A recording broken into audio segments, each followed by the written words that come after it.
lihat mulai tahun lalu beberapa emiten korporasi kita ini akhirnya seperti kita ketahui ada beberapa company yang akhirnya default ataupun mereka meresak curah hutangnya. Jadi kondisi ini memang tidak terlepas dari akibat dari pandemik ini. Pandemik ini akhirnya mengganggu cash flow atau performance keuangan dari beberapa company, terutama yang berdampak langsung.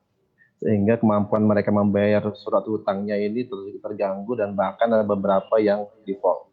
Dan ini akhirnya juga berdampak kepada pasar surat hutang korporasi terutama di pasar kita. Dan ini membuat sedikit gangguan kalau menurut saya dalam arti trust di pasar hutang ini terutama di korporasi ini cukup terganggu dengan beberapa kasus default dan restuck dari beberapa surat hutang tersebut.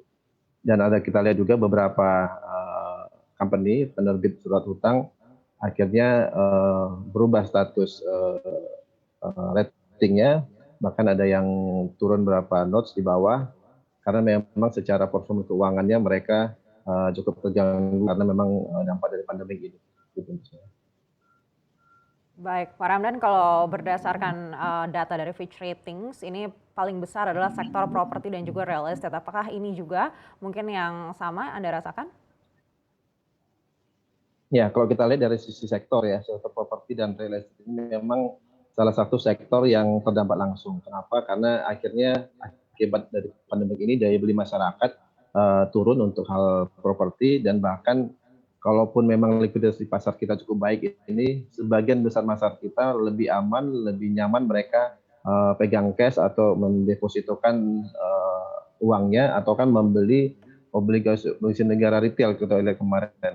Terbukti permintaan obligasi retail negara cukup baik tahun kemarin walaupun pandemik masih melanda di negara ini. Bahkan sampai tahun ini pun di akhir tahun kemarin penjualan dari obligasi retail negara yang baik ini itu tercermin dari tingkat permintaannya. Kalau kita lihat di sini masyarakat retail terutama lebih aman, lebih nyaman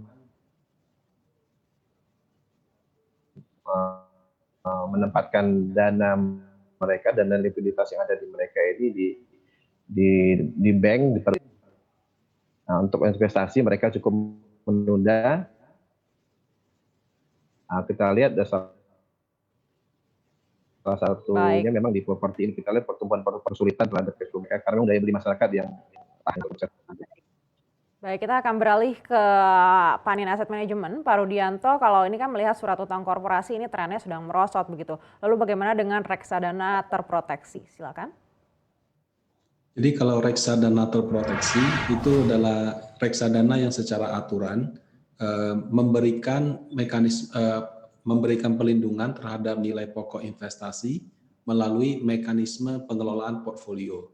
Jadi maksud dengan mekanisme itu artinya kita beli obligasi, kemudian kita pegang sampai jatuh tempo. Nah, dengan harapan tidak ada resiko gagal bayar, maka pada saat jatuh tempo nilai pokok sama imbal hasil diterima oleh para investor.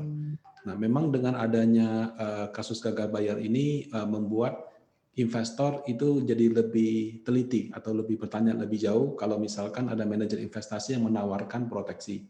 Tapi permintaan masih tetap ada dan juga kalau kita lihat sampai saat ini sih dengan menurunnya suku bunga perbankan, masyarakat terus mencari alternatif produk yang bisa memberikan imbal hasil di atas deposito. Jadi dari sisi manajer investasi sih penerbitan menurut saya masih akan terus berjalan. Hanya saja karena ada kejadian-kejadian saya yakin investornya akan lebih teliti dan juga manajer investasi dan agen penjual harus